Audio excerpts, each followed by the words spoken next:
사랑의 하나님 감사드립니다. 오늘도 수요일 저녁을 구별하여 하나님 앞에 나와 예배로 영광 올려드릴 수 있는 인생 되게 하시니 감사드립니다.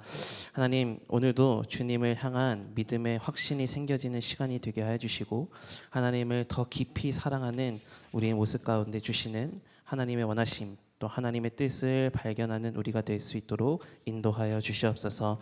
하나님의 원하심대로 성장하는 시간으로 이 시간을 허락하여 주신 줄 믿습니다. 하나님 친히 말씀하여 주시고 그 말씀 앞에서 말씀대로 사라지는 역사가 일어날 수 있도록 우리의 믿음을 붙들어 주시옵소서. 감사드리며 예수님의 이름으로 기도드립니다. 아멘.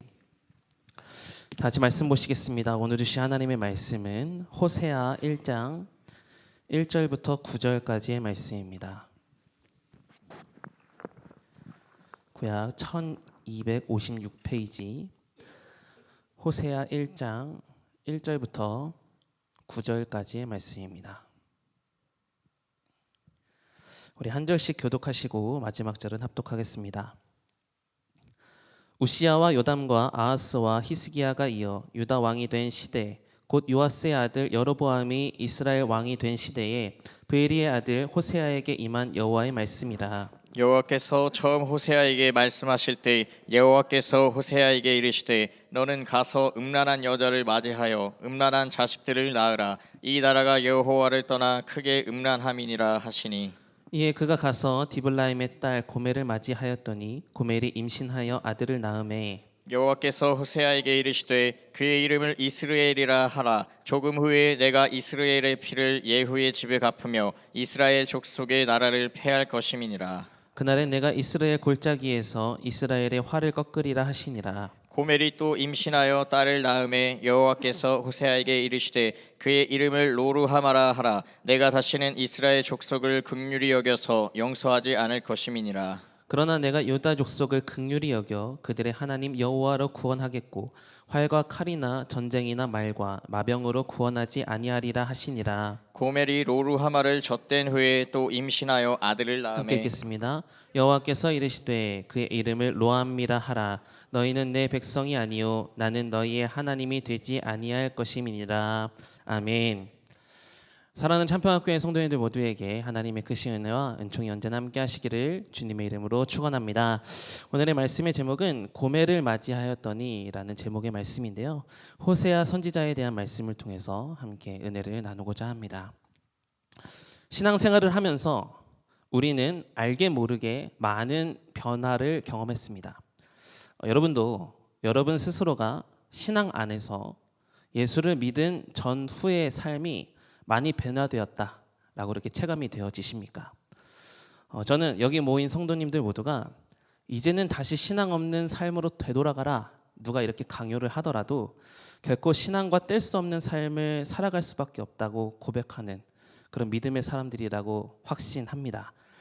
세상 사람들이 알지도 못하는 이 시간에 정말 바쁘고 정말 분주하면서도 세상 사람들은 이 수요일 저녁이라는 이 가치를 전혀 모르지만 여러분은 그런 세상적인 기준을 알고 있으면서도 이렇게 예배의 자리에 나오신 모습을 보면 예배를 나오신 이런 외적인 모습 이면에 하나님께 시간을 구별하여 드리고 하나님께 마음을 구별하여 드리기를 결단한 여러분의 신앙적인 흔적이 담겨져 있는 것을 느낄 수 있거든요. 그래서 바라기는 여러분의 남은 생에도 지금껏 그래왔듯이 하나님이 여러분의 삶을 반드시 책임져 주실 줄 믿습니다. 그런데 여러분 역시도 신앙적인 반응을 하면서 신앙 안에서 끊임없이 변화되어지고 또 신앙의 흔적을 남기기를 힘쓰셔서 하나님의 원하신 대로 살아가며 주시는 하늘의 축복을 온전히 경험하며 사시는 여러분의 인생들이 다 되시기를 주님의 이름으로 축복합니다. 자, 그렇다면 신앙생활을 하면서 인생이 변화되었다 이렇게 말을 하는데요, 신앙이 주는 변화 중에서 우리 삶에 가장 큰 영향력을 끼친 변화, 그 변화는 무엇인 것 같습니까? 저는 신앙적인 가장 큰 변화, 이 변화로 주인됨의 변화가 있었다라고 얘기할 수 있을 것 같습니다. 하나님을 믿기 이전에는 내가 내 삶의 주인이어서 내가 하고 싶은 대로 생각하고 내가 하고 싶은 대로 판단하고 내가 하고 싶은 대로 살아가는 게 내 인생의 목적이었는데 하나님을 만나니 하나님의 의한 또 하나님을 위한 삶으로 변화가 된 거죠. 그래서 내가 하고 싶은 게 있지만 하나님께서 원하시지 않으면 절제를 하고, 내가 하기 싫은 게 있지만 하나님께서 원하신다 하면 순종하고, 이런 절제와 순종 사이에서 씨름을 하면서도 하나님께서 주시는 능력을 온전히 받아 그 순종의 삶을 조금이라도 살아내보기 시작했다는 것. 이러한 주인됨의 변화, 저는 이것이 신앙생활의 가장 큰 변화가 아닐까 이렇게 생각을 해봤습니다. 그래서 이렇게 수요일 저녁에 나와서 예배 드리는 여러분의 모습도 순종과 절제 그 안에서 믿음으로 반응했던 것이고, 하나님은 그런 것을 다 의로 받아주시며 놀라운 축복의 역사로 더해 주실 줄 믿습니다. 그러나 신앙생활을 하면 할수록 더 어렵다라고 생각되어지는 부분이 있다면 바로 이 영역인 것 같아요. 주인됨의 영역을 온전히 지키며 사는 것일 텐데, 주인됨의 변화를 경험한 것이 가장 인생의 큰 변화이기도 하지만 그와 동시에 온전한 절제와 온전한 순종의 영역을 끝까지 지키며 살아가려는 것, 이것이 가장 어려운 일이 아닐까 이렇게 생각도 해봅니다. 그래서 오늘 말씀을 들으면서 여러분의 믿음을 한번 점검해 보셨으면 좋겠는데요. 신앙생활과 세상의 삶이라는 그 두 개의 기준점 사이에서 왜 우리는 온전한 절제, 온전한 순종이 왜 그렇게 어렵게 느껴지는 것일까? 혹시 하나님을 향한 온전한 신뢰에 대한 확신이 없기 때문은 아닐까?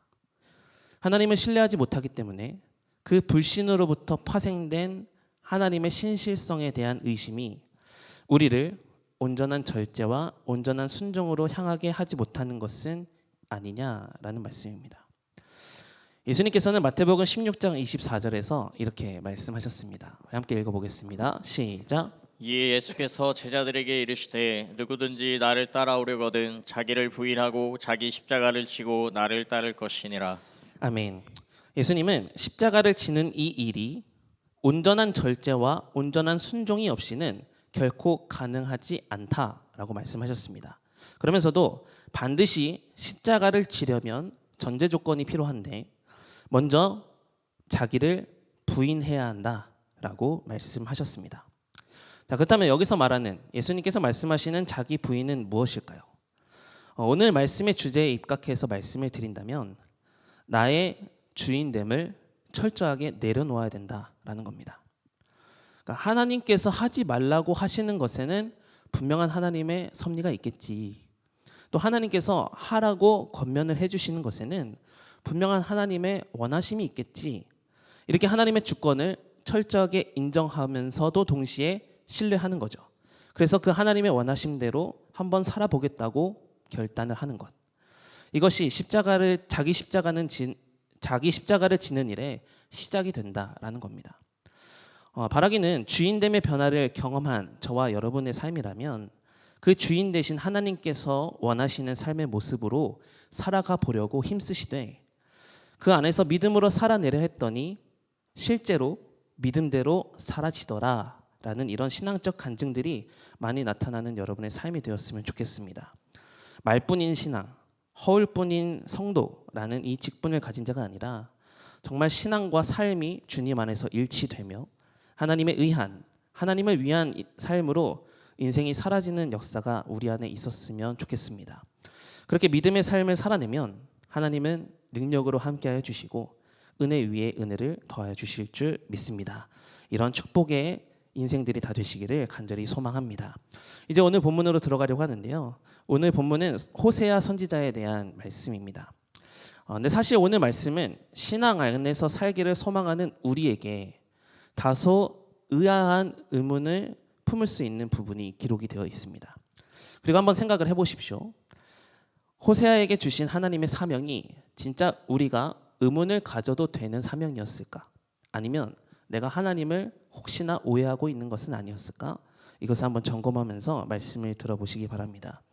먼저 호세아는 누구인지에 대해서 말씀을 드리려고 합니다. 호세아는 엘리야, 엘리사와 같은 아주 유명한 대선지자도 아닙니다. 그리고 호세아와 같은 시대에 활동을 했던 선지자가 있어요. 그 사람이 아모스 선지자인데 아모스 선지자는 하나님의 공의에 대해서 아주 가감없이 선포를 하면서 그 북이스라엘 안에서 영적인 영향력을 굉장히 끼치며 살았던 사람인데요. 호세아는 사실 이런 아모스 선지자와는 다르게 매우 조용하게 사역을 했던 선지자입니다. 심지어 성경은 호세아가 부엘이의 아들이다라고 1절에서 기록을 하고 있는데요. 이 부엘이라는 사람이 어떤 인물인지도 분명하게 기록하고 있지 않아요.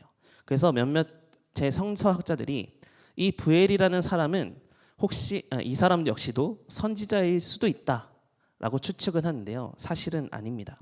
그러니까 확실하지 않는 거죠. 그러니까 호세아라는 사람 자체도 또 그의 가문도 사실 북이스라엘 안에서 영적인 영향력을 강하게 끼쳤던 사람은 아니라는 겁니다.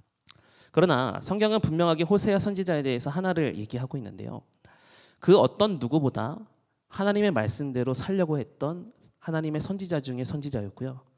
그는 입술로 전하는 강력한 메시지보다는 삶에서 살아내는 메시지를 전해야만 했던, 그러니까 순종과 헌신의 사람이었다라고 증언을 하고 있습니다. 자, 그렇다면 제가 설교를 시작하면서 이 호세아서를 읽을 때마다 좀 의아한 부분이 있지 않습니까? 라고 이렇게 제공을 했는데, 그가 어떤 삶의 사역을 살았기 때문에 의문을 갖게 되는 것처럼 느껴지게 되는 걸까? 바로 그 구절이 오늘 본문 2절에서 소개가 되고 있습니다. 오늘 호세아 1장 2절의 말씀 다시 한번 읽어보겠습니다. 시작. 여호와께서 처음 호세아에게 말씀하실 때 여호와께서 호세아에게 이르시되 너는 가서 음란한 여자를 맞이하여 음란한 자식들을 낳으라. 이 나라가 여호와를 떠나 크게 음란함이니라 하시니. 아멘. 하나님은 호세아에게 임하셔서 첫 번째 말씀을 주셨다라는 거예요. 그런데 그 말씀이 무엇이었는가? 너는 이제 하나님의 선지자로서 사명을 감당하며 살아라. 그런데 선지자로서 살아가는 방식이 도저히 사람의 생각으로는 이해할 수 없는 삶이었던 거예요. 엘리야처럼 아합 왕에게 가서 하나님의 말씀을 전해라. 엘리사처럼 나아만이 오면 병을 고쳐 주어라. 에스겔처럼 환상을 보고 그 환상을 이스라엘 백성들에게 전해라. 그러니까 이런 말씀, 영적인 권위를 나타낼 수 있는 기회를 주시고 그 안에서 하나님의 뜻을 펼쳐내라. 이러는 선지자의 사명이 아니라 호세아, 너는 이제 선지자니까 음란한 여인과 결혼해서 자식들을 낳아라. 이렇게 말씀하고 계시는 겁니다. 그래서 성경에 기록되어 있지는 않지만 한번 좀 상상을 해봤습니다. 호세아에게도 하나님의 말씀이 임했다. 그리고 선지자의 사명을 감당하게 되었다라는 것을 호세아가 느꼈다면 아마 좀 이런 기대를 하지 않았었을까. 나도 이제 하나님의 사람이 되었으니까 하나님의 사람답게 영향력을 끼치며 살아볼 수도 있겠구나. 어떤 말씀이든지 전할 각오를 가지고 나아가면 병도 고치게 하시지 않을까? 물이 나게도 하시지 않을까? 충분한 공급과 충분한 은혜를 느끼며 살게 하시지는 않을까? 이런 기대들을 가지고 있었을 수도 있겠다. 그러나 선지자로 감당하는 첫 시작, 그리고 하나님의 말씀이 임해서 첫 번째 주신 그 말씀치고는 이 2절의 말씀이 호세아가 납득하기 굉장히 어려운 명령이었다라는 거죠. 아무리 생각을 해봐도 정신이 나간 하나님이시지 라고 생각하지 않고서는 이런 명령을 내리는 것이 이해가 되지 않았을 겁니다. 아니 심지어 그렇게 하나님의 말씀에 순종해서 음란한 여인과 결혼을 하더라도 그것이 사람들에게 보여질 때는 하나님의 뜻이다라고 보여지기보다 선지자로서의 직무를 수행하는 데 있어서 치명적인 약점이 될 수도 있을 만한, 그러니까 지적을 받을 만한 일이었다라는 거죠. 그럼에도 불구하고 왜 하나님은 호세아에게 이런 명령을 하셨을까? 그리고 오늘 우리는 왜 이런 호세아의 삶이 굉장히 딱하고 굉장히 짠하게 느껴지면서 하나님의 방식에 대해서 이렇게까지 하셨어야 됐나라는 의문이 들게 되는 걸까? 이런 생각의 시작은 하나님이 생각하시는 사역이 우리가 생각하는 기준에서 벗어나고 있다라고 생각하기 때문입니다. 자고로 사람은 자기의 기준을 건드리거나 자신이 세운 기준에서 벗어난 행동을 하거나 그런 행동을 하는 사람들을 본다면 대체로 받아치는 반응을 보입니다. 왜냐하면 이것은 사람이 가진 죄성 때문인데요. 그 죄성 안에 깊은 내면을 들여다보면 자기를 사랑하는 마음이 상대방을 생각하는 마음보다 더 크게 자리 잡고 있는 것을 발견할 수 있어요. 그런데 하나님은 그런 우리의 본성을 아시고도 우리에게 무엇을 주셨는가? 믿음을 주셨습니다. 만약 우리의 기준과 성경의 기준이 일치해서 하나님의 원하심대로 계속 살아왔다면 우리 삶에 어떤 것이 문제가 되겠습니까? 아마 아무 문제가 없을 거예요. 그리고 아마 문제되는 일도 만들어지지 않을 겁니다. 그러나 성경하고 완전히 다른 방향으로 나아가는 그런 우리를 살리시기 위해서는 다른 방법은 없었고 오직 믿음으로만 가능했기 때문에 하나님은 우리가 거룩하지 못한다 이것을 아시면서도 우리에게 먼저 믿음을 주셨습니다. 이것이 하나님의 은혜요 우리에게는 선물이 되는 겁니다. 그래서 저와 여러분은 믿음을 가질 만한 자격이 있어서 믿는 자가 된 게 아니라요. 하나님께서 믿음을 선물로 먼저 주셔서 우리가 믿는 자가 되게 되었습니다. 자, 그렇다면 우리에게 믿음이 생겼다면 그 믿음만 주셨고 믿음대로 살아갈 힘은 안 주셨을까요? 그것도 아닙니다. 하나님은 우리가 믿음을 가졌다면 믿음대로 살아낼 능력도 반드시 주셨습니다. 그것이 무엇인가 하면 바로 하나님을 사랑하는 마음입니다. 믿음의 제1법칙은 사랑으로서 믿음이 증명된다라는 겁니다. 쉽게 생각해서 우리가 하나님을 사랑하면 그 안에 하나님을 향한 믿음이 있다라고 증명되는 거죠. 우리가 하나님을 진하게 사랑하면 사랑할수록 우리의 믿음도 진하게 확증되어질 겁니다. 그리고 하나님은 죄성을 거슬러 하나님의 원하심대로 살아갈 수 있는 힘도 그리고 하나님을 계속해서 사랑할 수 있는 능력도 우리에게 이미 주셨다라는 건데요. 믿음이 없을 때는 나를 사랑하는 것에서만 머물러 살았지만 믿음이 생기면 나보다 나를 더 사랑하시는 하나님을 사랑하는 것으로 변화가 생길 수밖에 없어요. 왜냐하면 믿음이 있는 우리에게 성령 하나님께서 찾아오셔서 우리가 하나님을 사랑하는 마음으로 살아갈 수 있도록 능력을 붙들어 주시고 중보해 주시기 때문입니다. 그래서 만약에 우리의 삶에 하나님에 대한 사랑이 확실하고 하나님을 사랑하며 살아갈 수밖에 없는 존재로 우리가 변화되게 된다면 사실 우리 삶에 다가오는 고멜과 같은 문제들, 내 생각과 내 상식에는 맞지 않은 하나님의 원하심이나 또 내가 마주하는 한계, 내가 그어놓은 선, 이해되어지지 않는 상황들을 걱정을 하거나 또 마지못해 순종해보는 거나 의심하는 것이 아니라 즉 눈에 보여지는 것으로 인해서 일희일비하는 것이 아니라 그 안에 역사하시는 하나님의 사랑을 굳게 확신하기 때문에 무슨 상황과 환경이 오더라도 그 하나님의 사랑 안에서 하나님을 향한 무한한 신뢰 안에서 우리는 평안한 삶을 살아가게 될 것입니다. 왜냐하면 눈에 보여지는 것보다 나를 사랑하는 것보다 하나님을 사랑하는 그 마음이 더 크기 때문에 이해되어지지 않는 상황과 조건 앞에서도 하나님의 사랑이라는 절대적인 가치로 그 모든 것들을 넉넉히 이길 수 있기 때문입니다. 그러나 문제가 있죠. 믿음이 있다라고 말함에도 불구하고 여전히 죽지 못한 내 죄성이 살아있다면 이 죄성은 하나님을 사랑하는 것을 자기를 사랑하는 것으로 되도록 하라고 만들어요.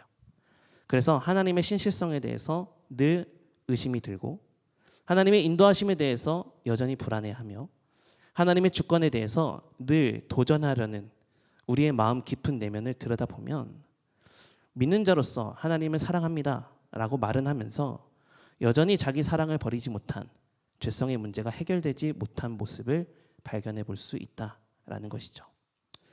이러한 관점에서 호세아에게 음란한 여인을 맞이하라라는 이 명령은 사실 이해할 수 없고 굉장히 무책임한 사역을 하나님께서 떠넘기시는 것이 아닐까라고 생각이 들 수 있지만 그것이 아니라 하나님의 사랑의 관점에서 하나님은 어떤 사랑을 받기를 원하셔서 우리에게 고멜을 만나게 하시는지를 더 생각해 볼 수 있어야 된다라는 겁니다. 그리고 호세아는 그 하나님의 마음을 깨달았던 것 같습니다. 선지자란, 아니 성도란, 즉 믿음의 사람이란 나를 사랑하는 마음은 철저하게 내려놓고 하나님을 사랑하는 마음으로 철저하게 살며 나는 겨우 음란한 여인과 함께 살아가면서 자기 부인과 하나님 사랑을 실천하는 것뿐이지만 나 같은 죄인을 살려주시고 사랑해 주신 하나님의 사랑은 이 패역하고 우상숭배라는 음란에 빠진 이스라엘 모든 백성들을 처음부터 지금까지, 아니 영원까지 사랑하시겠다고 작정하시고 그 사랑을 지금껏 이어오셨던 사랑의 하나님이시구나. 그래서 3절의 말씀을 보면 호세아가 하나님의 사랑을 깨닫고 이런 반응을 보이게 됩니다. 우리 3절의 말씀 읽어보겠습니다. 시작. 이에 그가 가서 디블라임의 딸 고멜을 맞이하였더니 고멜이 임신하여 아들을 낳으매. 아멘. 하나님께서 주신 첫 번째 말씀이 비록 내 생각에는 이해되어지지 않고 납득이 되지 않는 말씀이지만 하나님을 사랑해서 하나님에 의해 순종을 하는데 그 말씀을 듣자마자 3절에 뭐라고 시작해요? 이에 그가 가서 라고 말합니다. 즉시 순종의 자세를 취합니다. 그리고 디블라임의 딸 고멜을 맞이하였다라고 얘기하는데요.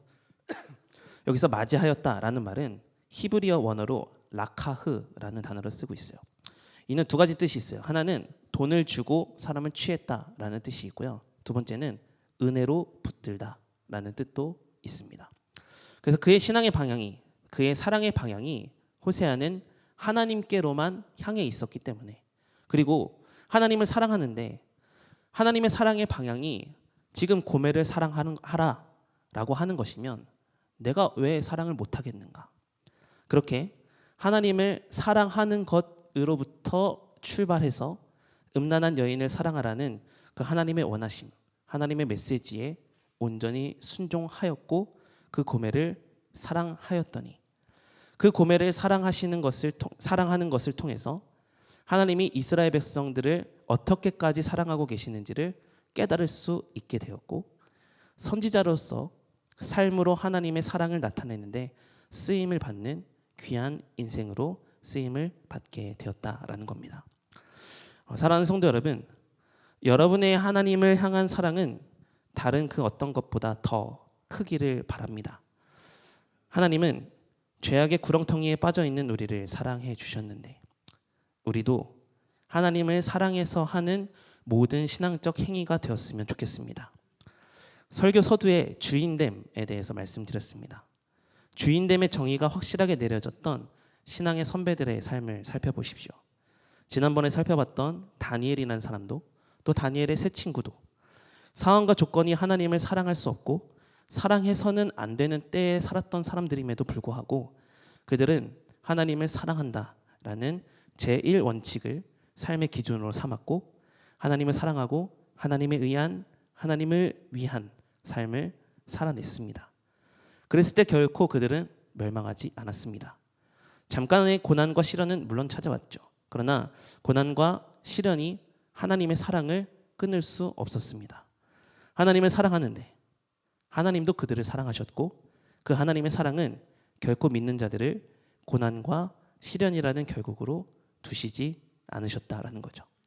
또 설령 신앙의 선배들은 그들의 삶이 비록 하나님을 사랑한다는 것 때문에 맞춰진다 하더라도 그들의 영혼은 하나님의 사랑 안에서 영생하며 하나님과 함께할 것이다 라는 믿음의 확신이 있었기 때문에 하나님의 사랑이라는 전제 조건 안에서 늘 믿음의 삶을 살아가려고 힘썼습니다.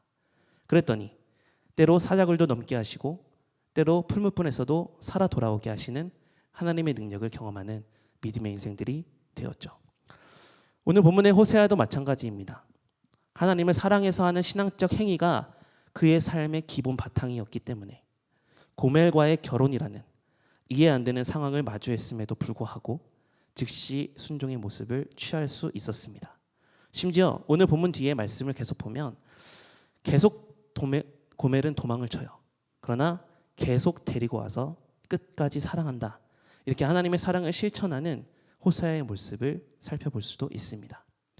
철저한 주인 되신 하나님의 사랑, 그리고 그 하나님을 사랑하는 것에서부터 파생되는 사명 감당은 온전했고 순전했고 하나님의 기쁨이 되었습니다. 그러므로 우리도 여러분의 신앙생활의 주인됨을 다시금 정립하시기 바랍니다. 하나님을 사랑하지 않고서는 살아갈 수 없는 사람으로, 하나님의 사랑을 제일 원칙으로, 그 하나님의 사랑은 결코 변하지 않고 우리를 최후 승리로 이끌 것이다.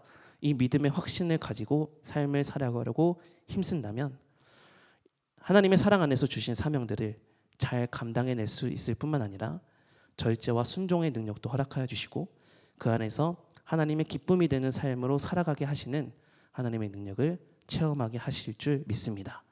이런 하나님의 사랑을 전하고 나누고 그리고 하나님의 사랑을 나타냄으로 말미암아 믿음의 확신까지도 가지며 살아가는 여러분의 신앙의 삶, 사랑의 삶이 다 되시기를 주님의 이름으로 축원합니다.